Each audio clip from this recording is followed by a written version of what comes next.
Merci Riccardo. À toi la parole.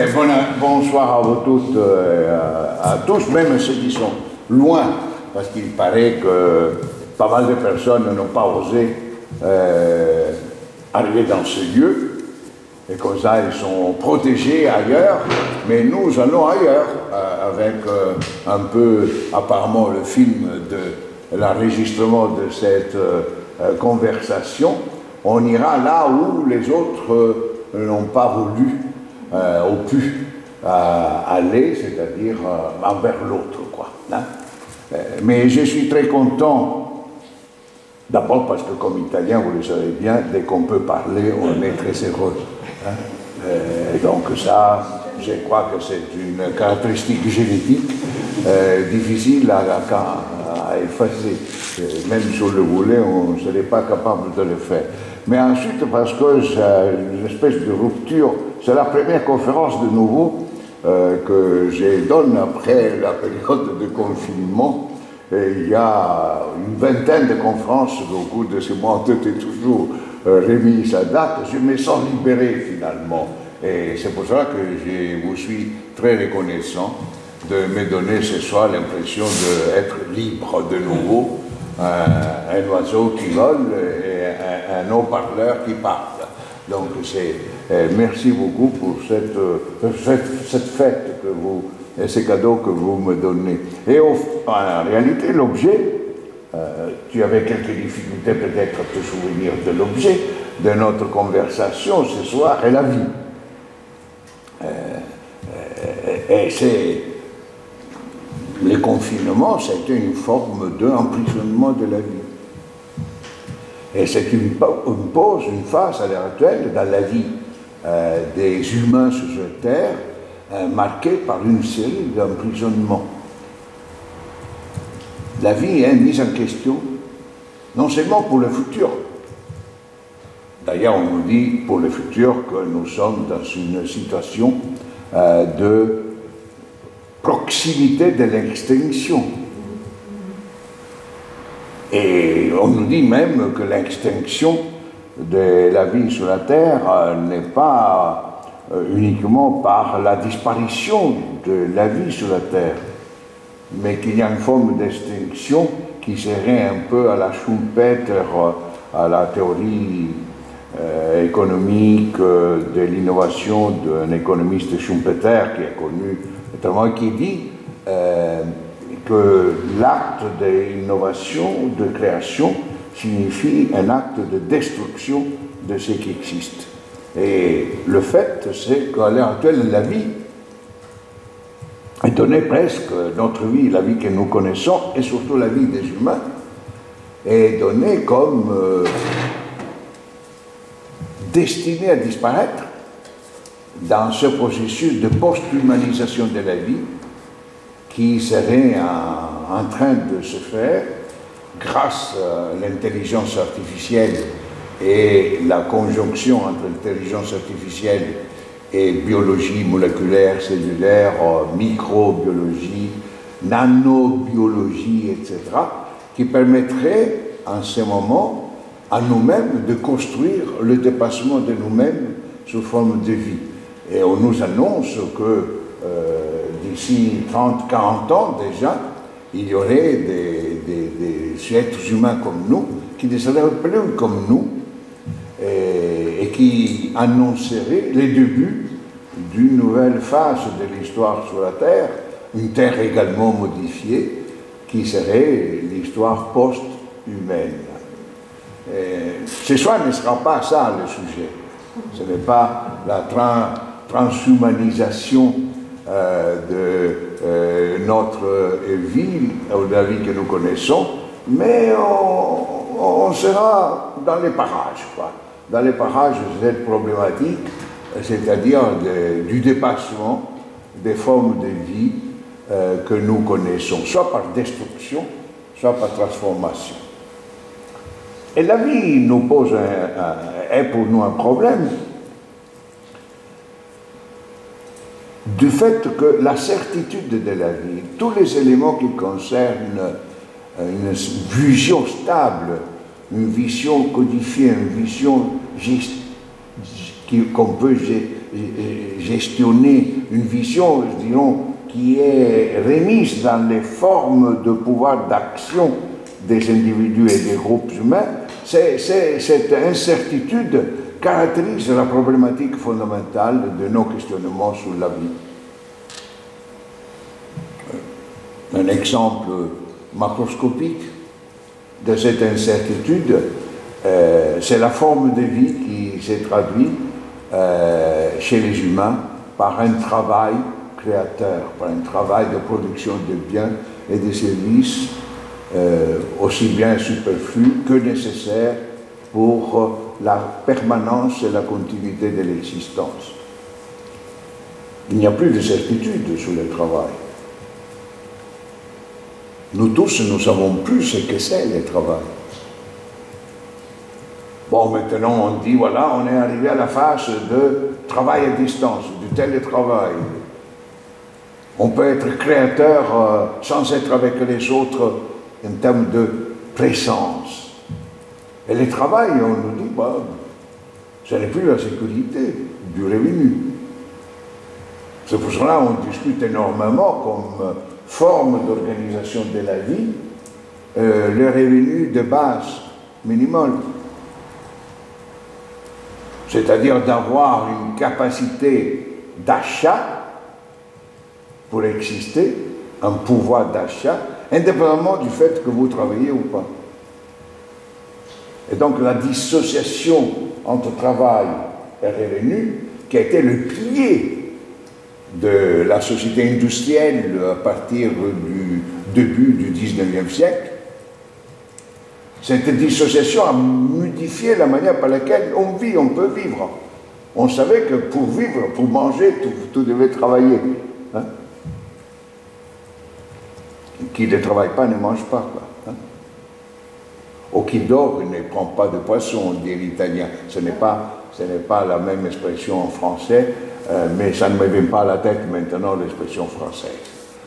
Et donc, cette incertitude par rapport au travail et cette incertitude alors par rapport au revenu. Et nous existions jadis parce qu'on était capable de produire des biens et des services qui avaient de la valeur, qui nous permettaient d'avoir un revenu, qui nous permettaient d'acheter ensuite les biens et les services. La grande nouveauté qui avait été représentée par l'état du welfare, par l'état social, avait été qu'il avait un peu cassé cette linéarité dépendance de travail et revenu, en disant non, tu peux avoir accès à certains biens et certains services essentiels pour la vie, sans devoir les payer, sans devoir que tu aies de l'argent. C'était ça la différence entre revenu monétaire et revenu social. On pouvait ne pas avoir du travail rémunéré du point de vue monétaire, mais on avait accès à une maison, on avait accès à l'eau, on avait accès à la santé, on avait accès à l'éducation, accès à des transports. C'était ça, cet accès non monétaire aux biens essentiels pour la vie était le revenu social. Et c'est fut ça la grande conquête et la grande signification historique de l'État social. Que les dénigrants, ceux qui dénigraient l'État social, appelaient l'État protecteur, comme pour dire, hein, comme pour dire c'est mauvais, oui, tu ne peux pas vivre de protection, quoi. Hein, tu dois vivre de création. Et c'est ce qu'on a détruit au cours des 50 dernières années. On a détruit l'État social, le revenu social, parce qu'on nous dit maintenant, tu dois avoir un revenu minimum pour exister, parce que ce revenu minimum de base doit te permettre d'acheter les biens et les services qu'on ne te donne plus en tant que droit. C'est ça une mutation de la vie fondamentale. C'est ça une mutation de la signification même de la vie, vivre ensemble. Et de la signification de la vie en tant que capacité créatrice, individuelle et collective. On accepte ça pratiquement. On dit c'est l'évolution. Je vous propose de mettre dans la tête déjà le concept de la technologie, de la vie technologique. On accepte que cette mutation soit liée à la au progrès scientifique et au progrès technologique. Ce qui implique que nous avons vécu et nous vivons ces dernières décennies avec l'idée que tout commence dans la vie de chacun de nous par la science et la technologie. Mais gardez ça en tête parce qu'on y reviendra. Est-ce que c'est correct? Est-ce que c'est correct de dire que la vie est les progrès scientifiques et technologiques? Hein? Et donc, mais ce n'est pas si évident pour tout le monde. Hein? Au contraire, le système dominant se base sur ce qu'on appelle le déterminisme technologique. Le déterminisme technologique dit que toute forme de vie, leur capacité d'évolution est liée aux modifications qui interviennent au niveau des connaissances, la science, et au niveau des applications des connaissances pour la transformation du réel. C'est ça le déterminisme technologique. Et c'est vrai qu'on dit tu ne peux pas arrêter le progrès. Parce que si tu arrêtes le progrès, tu arrêtes la vie. Et la vie est évolution, la vie est changement. Et donc le travail, par exemple, qui est en train de disparaître comme facteur et élément d'identité et de certitude de l'identité. Tu es professeur, tu es enseignant, tu es ouvrier, tu es machiniste, tu es un de la locomotive, tu es un dessinateur. Ça te donne l'identité, ça te donne donc la certitude. Mais il y a d'autres formes aujourd'hui de vie qui sont complètement en modification et qui appartiennent à la phase de destruction. Et c'est ce qui nous permet de dire aujourd'hui que l'une des caractéristiques fondamentales de la condition humaine, c'est que nous sommes soumis à un vol structurel et permanent de la vie. C'est le vol permanent et structurel de la vie qui caractérise notre condition humaine. L'exemple du travail est là, mais j'étais en train de vous parler de, par exemple, le désastre et la dévastation de la vie de la Terre. Ce qu'on appelle changement climatique ou changement écologique, on appelle transition écologique. Moi, ce que j'appelle, c'est la destruction de la vie qui est exprimée par tous ces changements de ce qu'on appelle les phénomènes extrêmes majeurs, qui sont par exemple le réchauffement de l'atmosphère, qui sont par exemple les phénomènes de sécheresse, qui sont par exemple les phénomènes d'inondation, qui sont par exemple les phénomènes des trombes d'air, des trombes d'eau, etc., qui c'est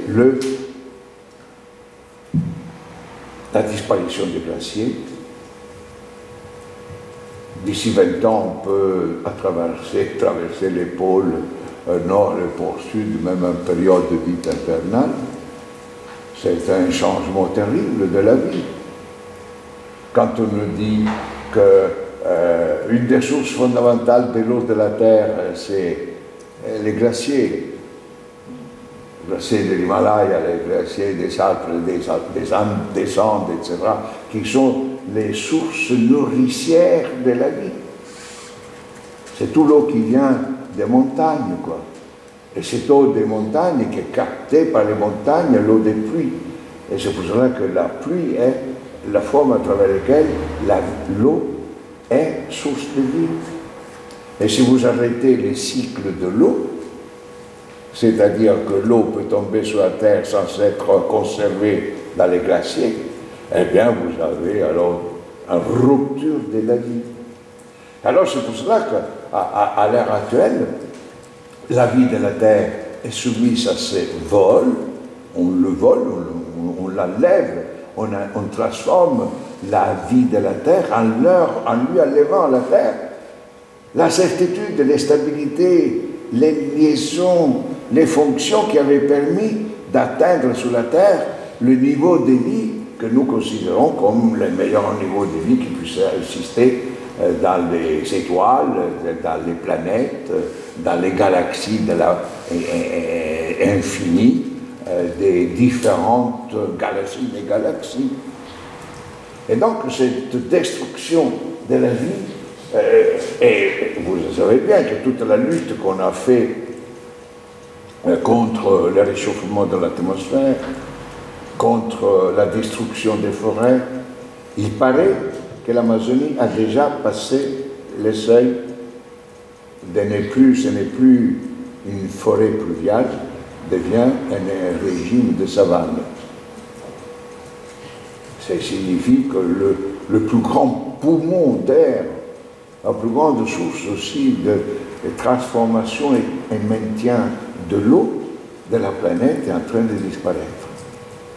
Et on ne voit pas que même si on décidait de faire toutes les bonnes choses qu'il fallait faire, qu'on arrivera à résoudre les problèmes. Donc, c'est ce vol de la vie qui est caractérisé par justement l'augmentation du dessert. Le dessert dans l'imaginaire collectif est la mort, l'absence de vie. Ce n'est pas vrai qu'il n'y a pas de vie dans les desserts. Mais le dessert qui n'a pas du verre, qui n'a pas de plantes, qui n'a pas d'animaux, sinon microbiens, hein, ben c'est la mort de la vie. Et cette mort de la vie, vol collectif, s'ajoute à justement cette impression que du point de vue de la vie sociale et collective, par la disparition de formes de travail qui étaient une forme de soumission, une forme d'exploitation, mais qui malgré tout permettait d'avoir une certaine forme d'identité et donc de certitude par rapport aux revenus. On reviendra tantôt sur les liens vie-revenu en fonction alors des logiques économiques. Eh bien, ce vol de la vie est, à l'heure actuelle, un des défis les plus gros que les habitants de la Terre, l'humanité, sont obligés à faire face. Et on ne voit pas bien, à l'heure actuelle, si nous sommes capables d'y faire face. Les États-Unis ont décidé de ne pas participer aux programmes mondiaux comme en commun de lutte contre les désastres climatiques. Ils l'ont dit carrément, nous, la puissance numéro 1 du monde, pensons que chacun doit faire pour soi. Et que nous, les plus puissants, nous n'avons pas besoin de règles mondiales. Nous, on s'en sortira tout seul. Et récemment, à l'Assemblée générale des Nations Unies, qui est en cours, mais dans la phase initiale est terminée, les États-Unis ont tout rejeté, tout système de programme commun. Ce n'est pas par hasard que le comité des prix Nobel a décidé d'attribuer le prix Nobel aujourd'hui pour la paix au programme alimentaire mondial. C'est que l'autre communauté internationale, pas les leaders liés aux États-Unis, les autres ont pensé qu'il était important de faire un geste, de dire le devenir de la vie de la Terre passe par des actions fortes en commun et communes.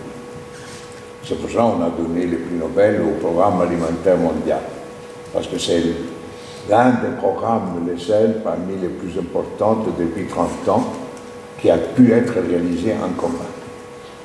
Dans d'autres domaines, on n'a pas réussi. Cela ne signifie pas que ce PAM, le programme alimentaire mondial, ait été capable de casser les facteurs structurels qui font en sorte que le droit à l'alimentation n'est pas encore garanti à l'ensemble de la population. Et que la santé alimentaire soit garantie. Parce que vous avez d'un côté presque 1 milliard et plus de personnes qui meurent de faim, et il y a de l'autre côté plus d'1,2 milliard de gens qui meurent par obésité parce qu'ils ont une mauvaise alimentation. Donc le programme alimentaire mondial était destiné un peu à redonner clarté, redonner stabilité au système, à la fonction alimentaire pour les habitants de la Terre. Ça n'a pas fonctionné. Encore aujourd'hui, pourquoi? Ben, le vol de la vie à travers, dans le domaine alimentaire, se manifeste le fait que les entreprises privées se sont emparées du plus grand nombre de propriétés des semences. Et aujourd'hui, une des batailles, dans le cadre de la lutte pour les biens communs, pour les biens publics, pour l'économie publique, c'est comment éliminer les brevets sur les semences. Parce que désormais, la politique alimentaire mondiale dépend des industries sémencières, des industries alimentaires, des industries agroalimentaires qui possèdent la plus grande partie des brevets sur les semences. Et donc décident quelles semences doivent être utilisées, quelles semences peuvent être commercialisées, quelles semences peuvent être utilisées pour quel type d'usage, usage alimentaire, usage énergétique, usage sanitaire, etc. Et c'est ça l'expression du vol de la vie, du fait que la politique alimentaire n'est pas un monopole ou une caractéristique des pouvoirs publics et des États, mais la politique alimentaire est une expression de la domination économique qui est donnée aux groupes privés par la propriété sur les semences constituée par les brevets. Je vous rappelle que le brevet, au fond, est un des dispositifs mécaniques de la permanente appropriation et expropriation de la vie par des sujets privés. Et les brevets est l'outil, un des outils les plus forts à travers lesquels les dominants font le vol de la vie. Et vous le verrez qu'au cours encore des minutes qui viennent, je parlerai souvent de ces mécanismes qui sont représentés par les brevets. Alors la vie collective, donc, est un vol. Et nous voyons la grande difficulté que nous rencontrons pour qu'il y ait une pensée, non seulement pensée globale, mais une pensée pour l'action mondiale en commun, coopérative et solidaire, pour résoudre les problèmes du changement climatique, de la dévastation environnementale. Et alors le problème de la vie de chacun de nous est souvent résolu par nous tous. Heureusement que je vis en Belgique, heureusement que je vis en France ou au Canada ou en Suède, heureusement que je ne vis pas au Nigeria, heureusement que je suis habitant de Bruxelles et pas de Lagos. C'est terrible de pouvoir dire qu'au fond, on s'accommode ou on se dit, ben, ça aurait pu être pire, en disant heureusement que je fais partie de ces territoires, de ces sociétés qui sont en train de faire le vol de la vie, et parce qu'ils sont en train de voler la vie, ils peuvent dire, moi j'ai la vie. Et c'est là que nous pose des gros problèmes quand on voit cette domination des processus du vol, de nous dire, ben, qui sommes-nous? Parce que la question de la vie fondamentale est de savoir qui sommes-nous. Et ça fait 2000 ans que les Grecs ou les Romains, il y a 2000 ans, se posaient la question. C'est la question que se posaient il y a 5000 ans les philosophes chinois. C'est la question qu'on se pose tous les temps. Qui sommes-nous? Et la réponse, je ne sais pas, c'est que vous êtes capable de donner comme réponse. Vous êtes quoi, des Belges? Peut-être que vous êtes du Wallon. Et encore, peut-être des Liégeois.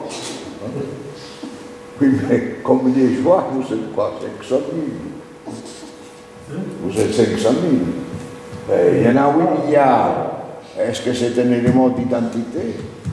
Et dire, moi, je suis Liégeois? Alors, hein, on est 8 milliards. Ça ne termine pas l'expérience de l'identité, être liégeois. Alors, comme habitant de la Terre, vous êtes un habitant de la Terre.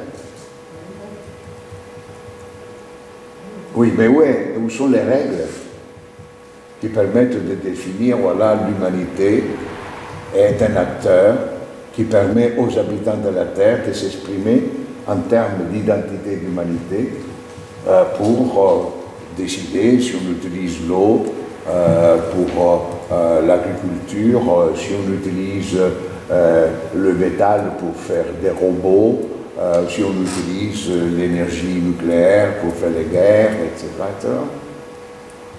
Et cette identité qui doit être nécessairement humaine, qui doit être nécessairement en tant qu'identité humaine et doit être globale de l'expérience humaine. L'expérience humaine ne se limite pas à l'expérience chinoise. L'expérience de vie historique ne se limite pas à celle de l'Égypte. L'expérience humaine n'est pas celle du Brésil seulement. L'expérience humaine est celle de l'histoire identitaire de l'être humain, qui prend des phases, des formes différentes, d'après les lieux et d'après les temps, mais c'est une histoire globale. Il n'y a pas d'histoire des Égyptiens actuels ou des migrants syriens, l'expérience de vie des migrants, si vous ne les mettez pas dans le contexte d'une société humaine qui est incapable d'éliminer les guerres. Ce n'est pas la faute des Syriens d'être des migrants. Elle appartient au phénomène de l'expérience humaine de la guerre. Et la guerre est toujours pas limitée simplement à deux peuples. La guerre existe parce que c'est l'incapacité de tous les peuples de la Terre de trouver des lois, des règles qui permettent de résoudre les conflits sans tuer l'autre, sans éliminer l'autre. La paix, c'est ça. La paix, c'est de gérer bien les conflits inévitables entre les membres de la communauté mondiale sans faire violence à l'autre. C'est pour ça que la paix est l'opposition de la violence. Mais alors, une autre caractéristique de la vie aujourd'hui, au-delà de celle de la soumission au vol, c'est l'idée que tu peux survivre uniquement si tu élimines l'autre. C'est-à-dire qu'aujourd'hui, je peux m'affirmer si j'élimine l'autre. Pensez un peu tout ce qui était le culte et l'idéologie de la compétitivité à partir des années 70 au siècle passé. La compétitivité, vous vous rappelez, était devenue le mantra, l'impératif. Moi, à l'époque, dans les années 90, j'ai créé les groupes de Lisbonne, et on avait fait un rapport qui s'appelait les limites à la compétitivité, qui était une affirmation de dire une société ne peut pas vivre si elle se base sur les principes de la compétition et de la compétitivité. On a fait un tas de tentatives. Encore aujourd'hui, le discours sur la compétitivité est un discours dominant. C'est-à-dire qu'il n'y a pas de logos, de discours sur la vie sans faire référence à l'inévitabilité de la compétition. Certains cachent ça derrière l'idée de l'émulation. On dit à la compétition, c'est l'émulation, on essaie de faire mieux que l'autre. En réalité, la compétition signifie l'exclusion. La compétitivité était que j'ai conquiert les marchés, j'ai conquiert les territoires, j'ai conquiert le travail, j'ai conquiert tel ou tel revenu pour être plus fort que l'autre. Et donc, la vie, encore aujourd'hui, est soumise à cet axiome de dire que tu ne peux pas vivre si tu n'es pas plus fort que l'autre. Et ce n'est pas vrai, dit-on, que tu dois vivre en solidarité, en communauté, en communion, en commun avec les autres pour vivre. Non, on nous dit que la seule possibilité que tu as de pouvoir vivre, alors belge, est d'être plus fort que l'autre. Et ça, c'est nous, l'Occident, qui a absolutisé les principes que j'existe si j'élimine l'autre. Alors que ce qui est intéressant, dans la culture de peuples qui ont été considérés perdants, dans la culture des peuples africains, que nous, occidentaux, on a toujours considérés comme ceux qui ont perdu le train de l'histoire, qui est un continent fait de peuples qui sont misérables, qui ont été colonisés, qu'on peut coloniser, passer tous les problèmes de l'esclavage, la traite des esclaves, ça a été tous les Africains qui ont été envoyés dans d'autres endroits. Le peuple africain a été considéré toujours par nous, les Occidentaux, comme un peuple perdant. Eh bien, le peuple perdant dit une chose extraordinaire. Il dit « Je suis ce que nous nous sommes faits ». C'est-à-dire, dans la culture africaine, on pense qu'il n'y a pas moi et l'autre.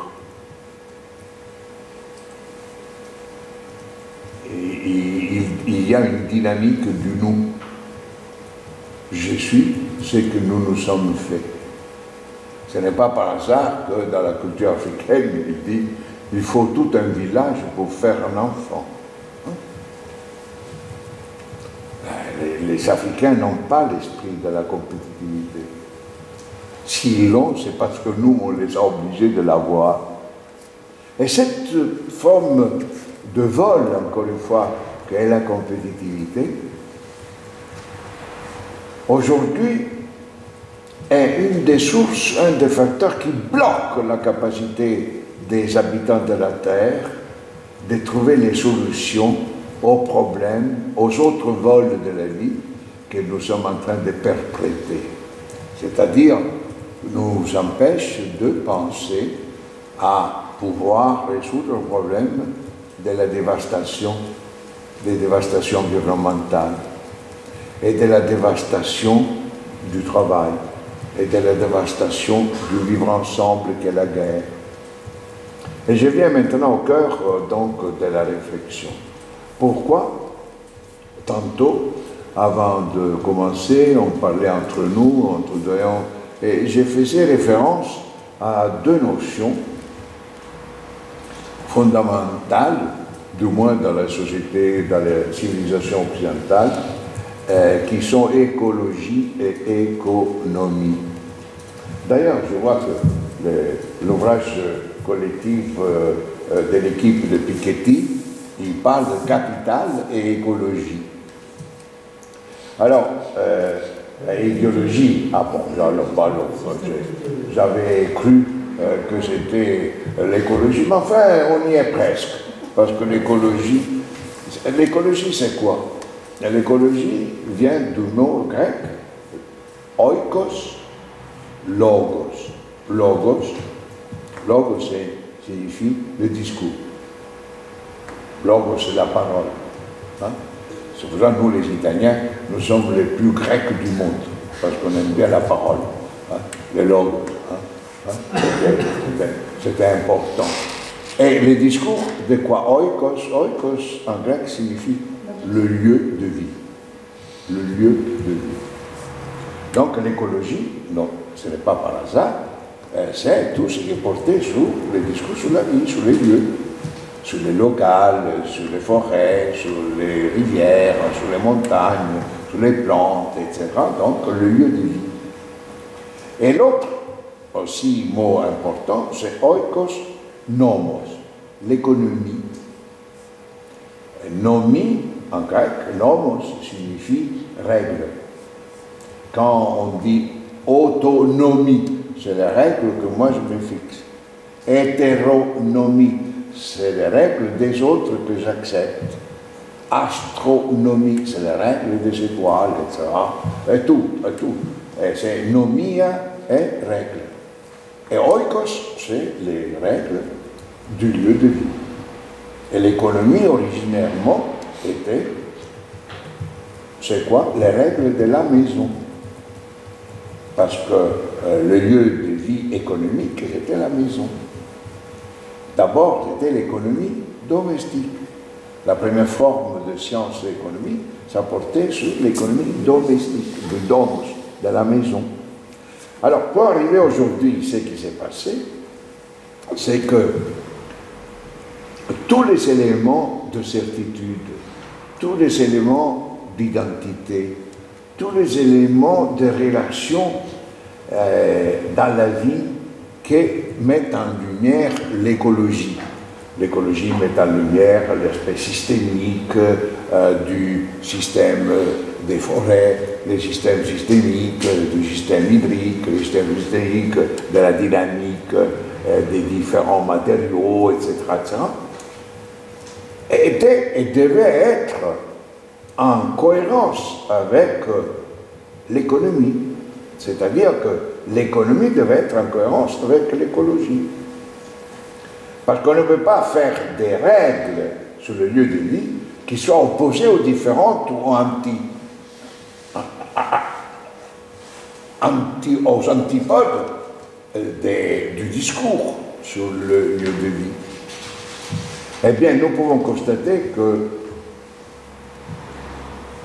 même si, bien entendu, je suis en train de vous dire des choses en faisant de coups de pinceau terribles et sans nuance, mais enfin, je peux dire que l'économie capitaliste, de type commercial à partir du XIVe, XVe siècle, puis industriel et puis informationnel à maintenant, a bouleversé les rapports entre l'écologie et l'économie.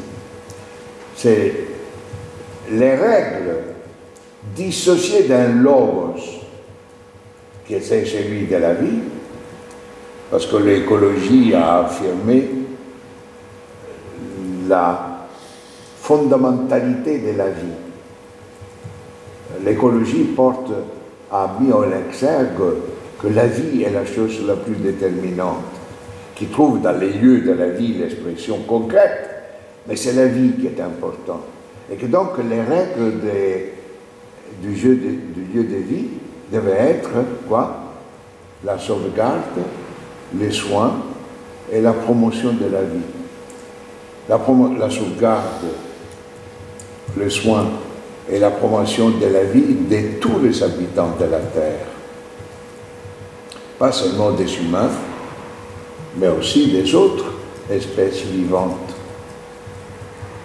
Et c'est aussi que, par exemple, le concept correct où l'écologie et l'économie peuvent se rencontrer, qui était utilisé par Papa François dans l'encyclique Laudato Si, c'est qui a utilisé un concept qui était développé par les théologiens de la libération, qui était que la vie est la communauté globale de vie de la Terre et que la responsabilité primaire de l'humanité était d'organiser la capacité de tous les habitants de la Terre de favoriser la sauvegarde, le soin et la promotion de la vie pour tous.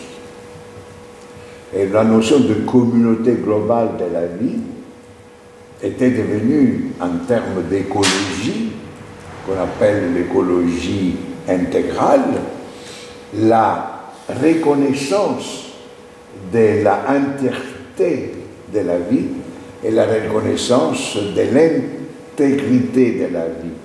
C'est pour cela, par exemple, qu'on peut dire que je peux reconnaître le droit à la vie d'un gène, parce que la caractéristique fondamentale d'un gène et de pouvoir vivre dans son intégrité. Toute modification d'un gène qui met en péril son intégrité devrait être interdite.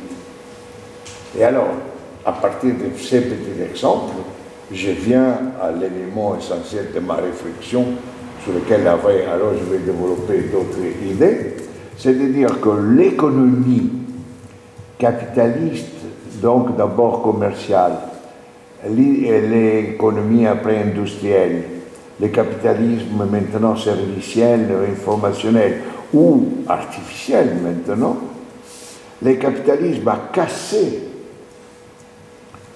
cette équation avec l'écologie inspirée par le concept de la sauvegarde du soin et de la promotion de la vie de la communauté globale de vie de la Terre. Et, si vous voulez, le vol majeur que le capitalisme a réalisé par rapport à la vie, c'est justement cela. Elle a fragmenté, elle a désintégré la vie au principe de l'utilité. Le capitalisme se définit par le fait que son fondement son logos fondamental, c'est que tout a valeur si elle est utile.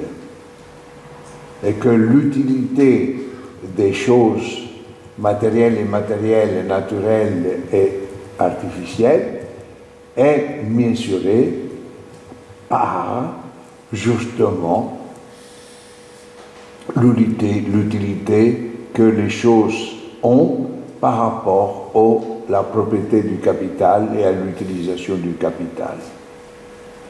Cette affirmation du principe de l'utilité comme fondement de la vie s'est affirmée vers la fin du XIXe siècle, quand on a essayé d'expliquer pourquoi l'utilisation des ressources était une obligation de la collectivité et devait se séparer aussi de la dépendance de la valeur de l'intérêt national qui lui impliquait un emprisonnement par rapport à la finance, de la capacité d'agir dans la finance, donc du capital, indépendamment des limites et des logiques restreintes des États-nations.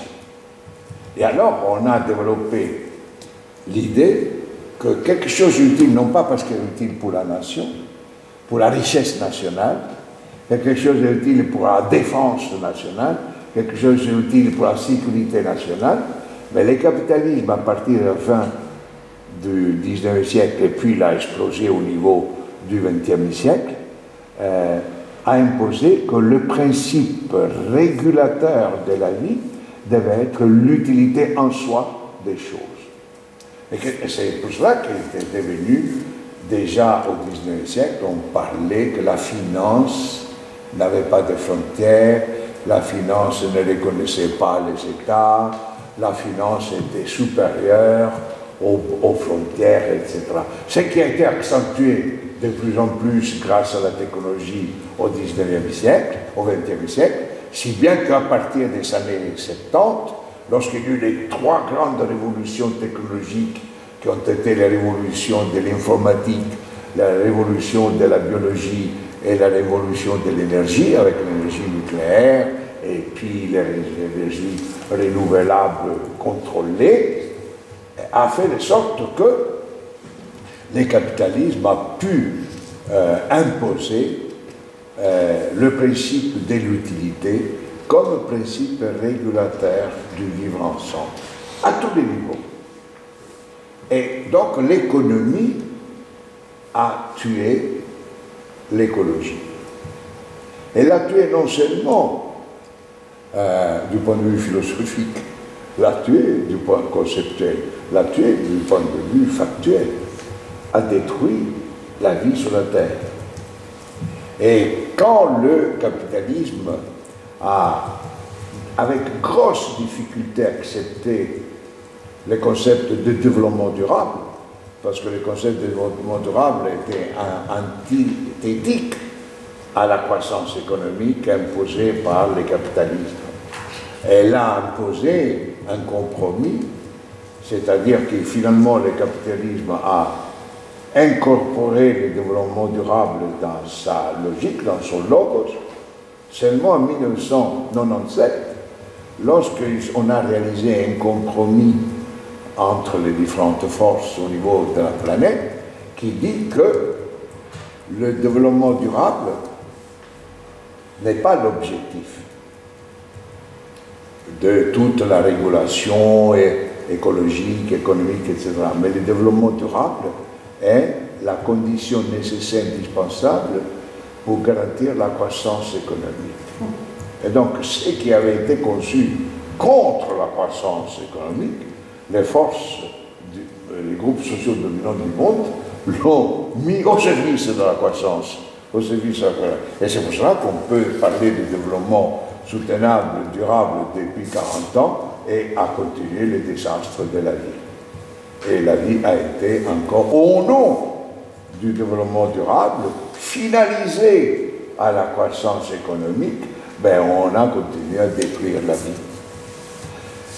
Cette forme de rupture que le capitalisme, l'économie capitaliste a introduit par rapport au logos du lieu de vie, et donc par rapport à la vie, on a atteint le maximum, et maintenant je passerai à quelques réflexions sur quoi faire, hein, a atteint son maximum dans les années 90 du siècle dernier, donc il n'y a pas longtemps.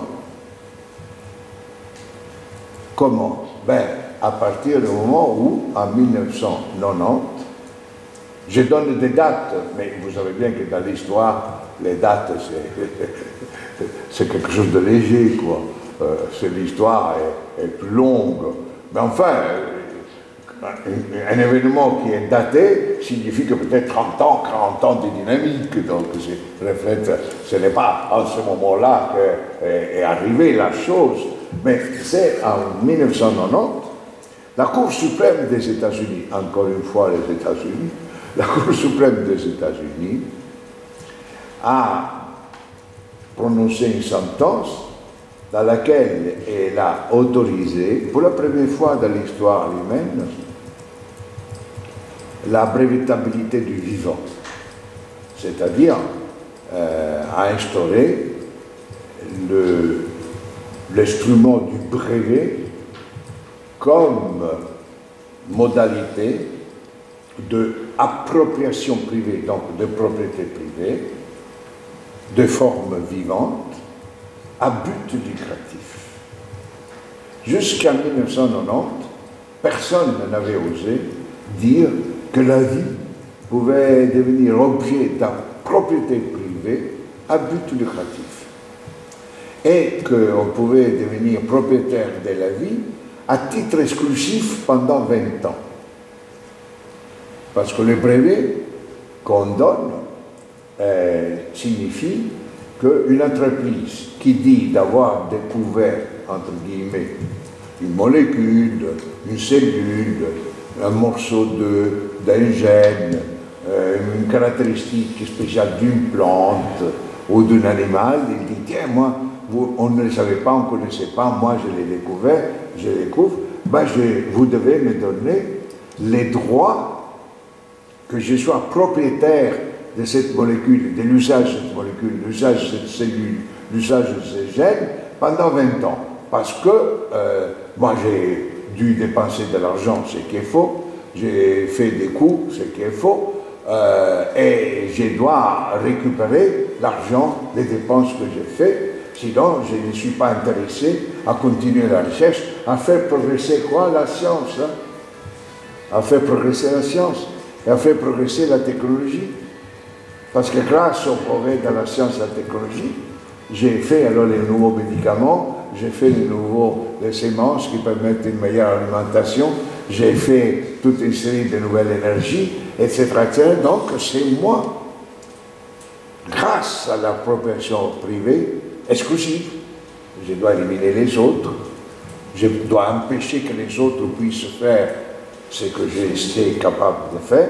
Les brevets est devenu l'instrument d'appropriation privée, vol de la vie, les plus puissants aux mains de la société capitaliste.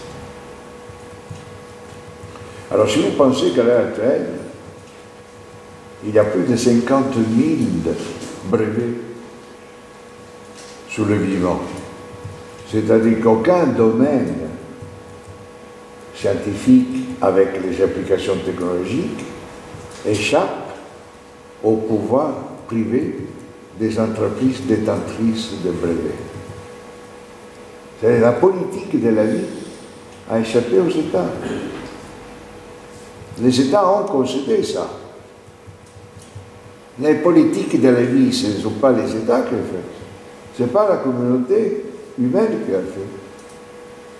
Et vous le savez, ce sont des entreprises sémencières, c'était Monsanto, maintenant Bayer, avec toute leur histoire, pesticides, insecticides, etc.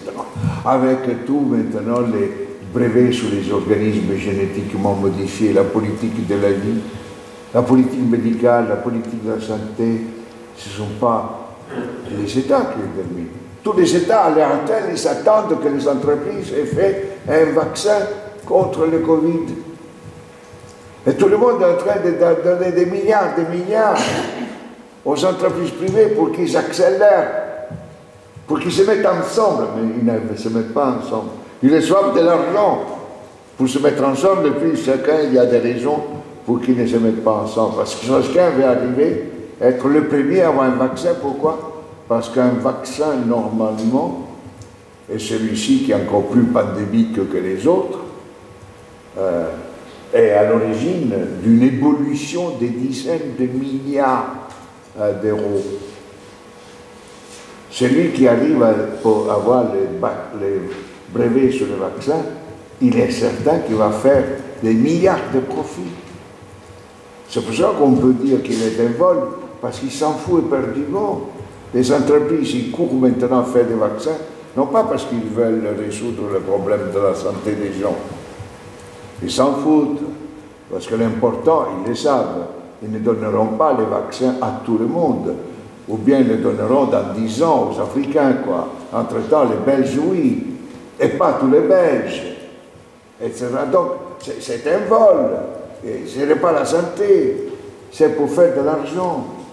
C'est pour ça que les brevets permettent, par exemple, de dire d'être libre aux entreprises qui vont avoir les brevets, de mettre les prix qu'ils veulent dans les pays riches.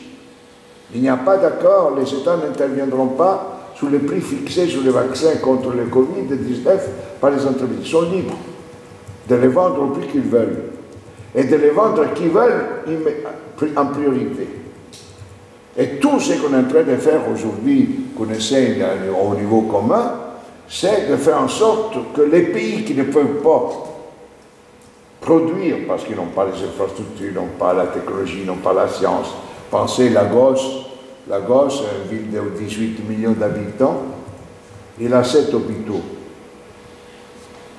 Les Pays-Bas, 18 millions d'habitants, ont 452 hôpitaux.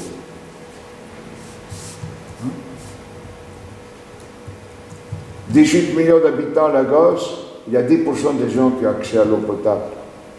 18 millions d'habitants les Pays-Bas, il n'y a personne qui n'a pas accès à l'eau. Tout le monde a accès à l'eau.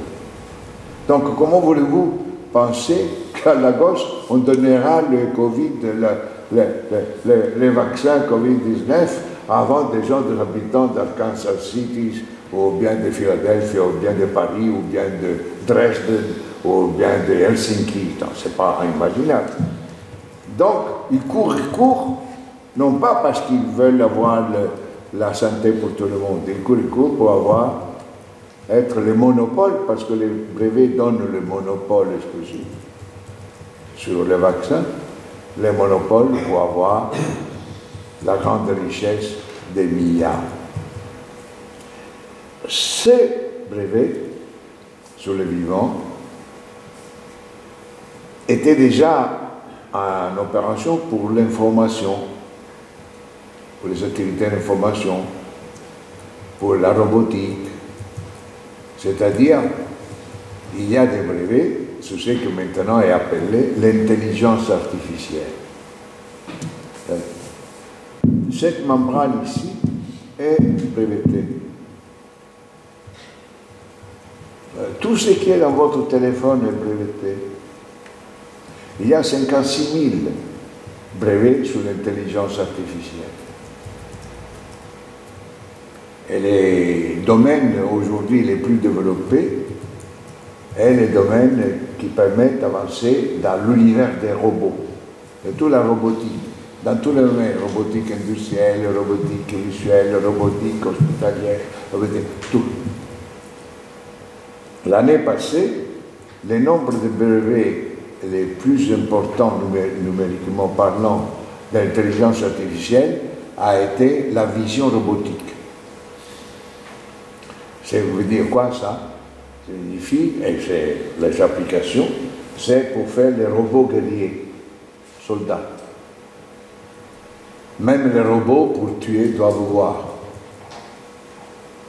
Et le nombre plus élevé de brevets a été dans la vision robotique, pour faire les robots comme nous voir tout. Et c'est des robots soldats. Alors quand vous vous battez, vous êtes une association pour la paix, ben vous ne comptez rien du tout.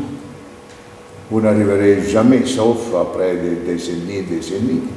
On voit avec l'énergie nucléaire, ou on voit avec les traités d'interdiction des armes bactériologiques et nucléaires. Parce que si vous garantissez les brevets sur les visions robotiques, on fera la guerre. C'est en arrêtant les brevets sur la vision robotique qu'on peut peut-être espérer d'arrêter le processus de guerre. C'est comme vous n'arriverez jamais à la paix et à la justice si les brevets sur le vivant continuent à être là. Parce qu'une fois qu'après ils combinent, donc je vous signalais que selon l'Organisation mondiale de la propriété intellectuelle, il y a plus de 110 000 brevets sur le vivant et sur l'intelligence artificielle. Qui sont les seigneurs de la vie? Sont les détenteurs de ça. Alors, les propositions, vous les avez compris déjà. Il faut arrêter les causes structurelles du vol de la vie. Et une des choses à faire, c'est républiciser l'économie. Là, ce n'est pas vrai que la question de la propriété est dépassée. La question de la propriété de la vie est plus importante que jamais. Plus importante que l'époque de Marx. Et plus importante même qu'à l'époque d'il y a 4 ans de Piketty. Le problème de la propriété est aujourd'hui l'élément fondamental.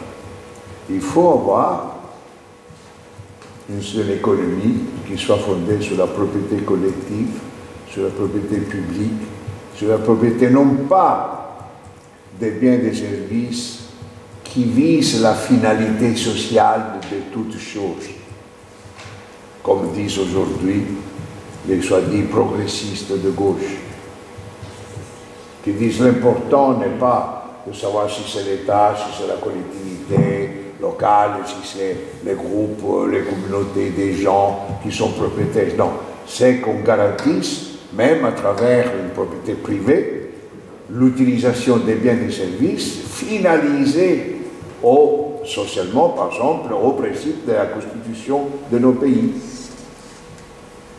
C'est pas suffisant, ça.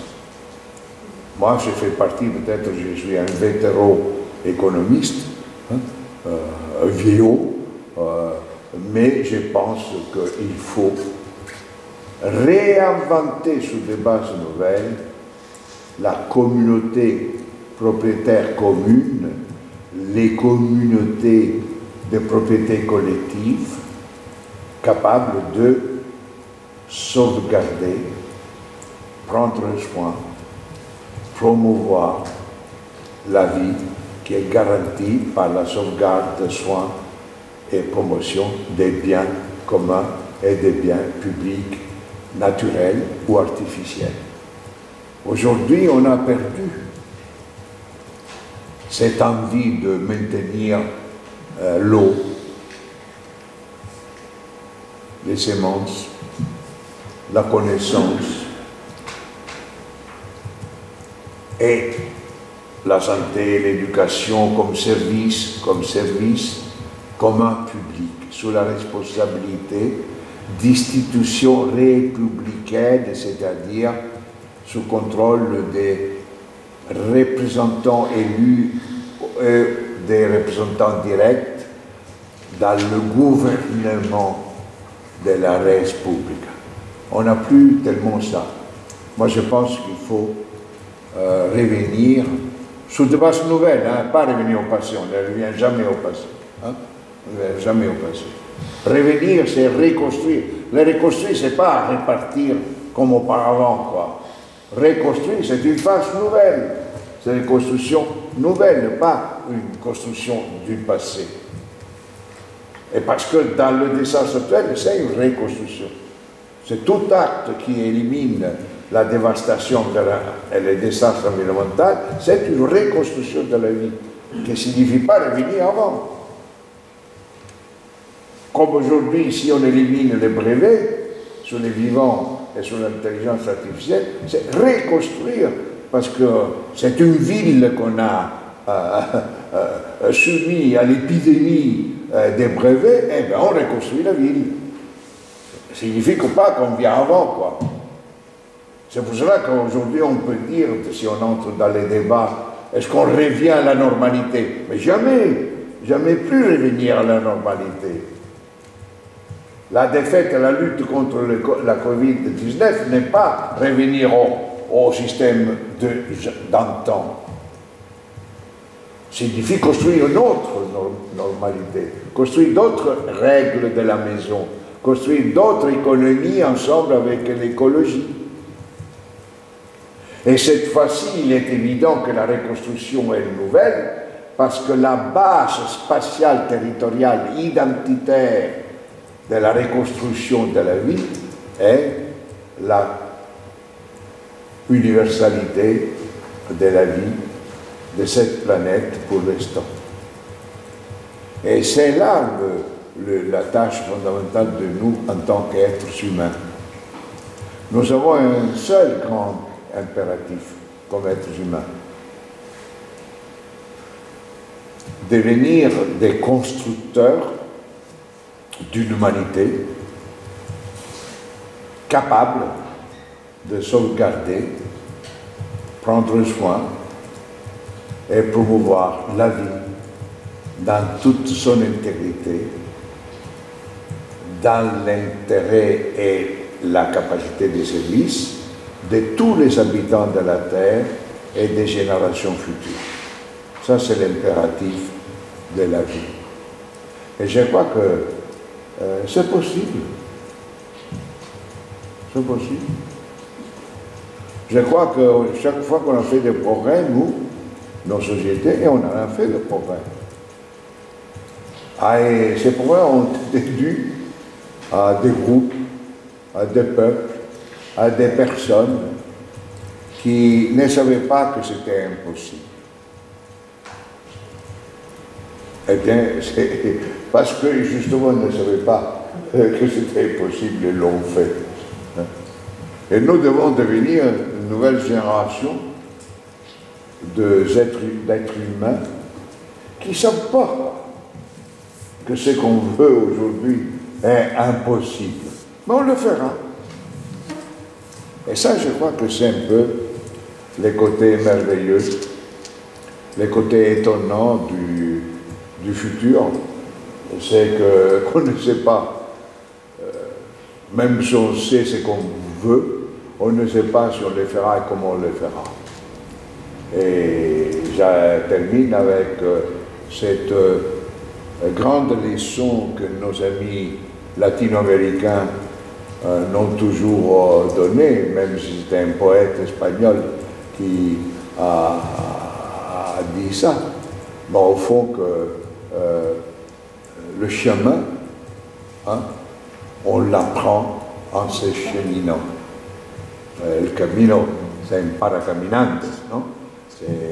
C'est une idée formidable que dire au fond, nous sommes des habitants de la Terre qui, chaque jour, chaque moment, sommes obligés de déchiffrer des chemins.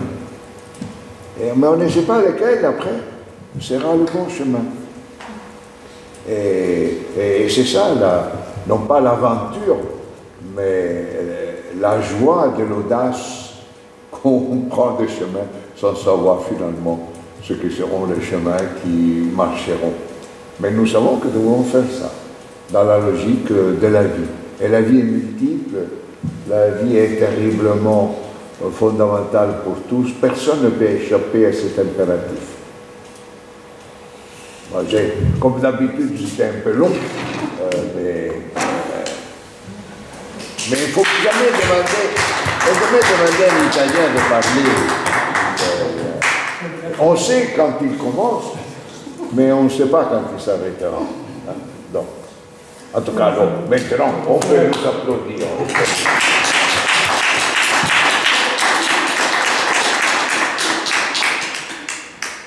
On a des questions pour le voir, c'est des remarques. Ah, il y a de quoi discuter, j'imagine. Oui, il y a de quoi discuter.